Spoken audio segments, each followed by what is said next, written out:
नमस्कार।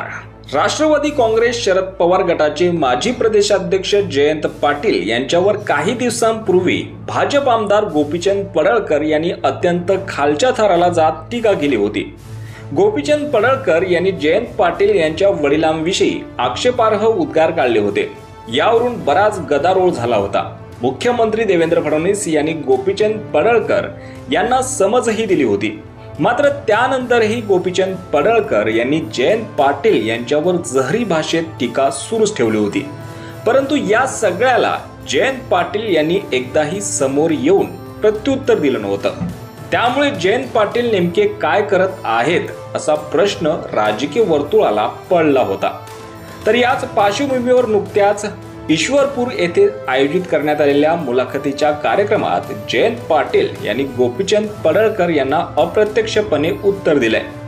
तर तुमच्या आई वडिलांबद्दल, तुमच्या कुटुंबाबद्दल इतक्या हीन दर्जाची टीका तुमच्या जिल्ह्यातल्या भाजपचे आमदार गोपीचंद पडळकरांनी केली, तुम्ही काहीच रिॲक्ट झाले नाही, तुमची काय भावना?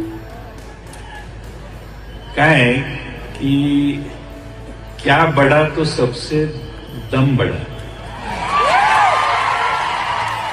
मागे मी एकदा कुठेतरी सांगितलेलं की आपलं नाव ऐकलं नाही असं यात बी गाव नाही, सगळ्यांना हाणलं नाही तर जयंत पाटील माझं नाव नाही। तर पुढे बोलताना जयंत पाटील यांनी म्हटलंय की गोपीचंद पडळकर यांना मुख्यमंत्री देवेंद्र फडणवीस यांनी समज दिली होती असं मी समजतो।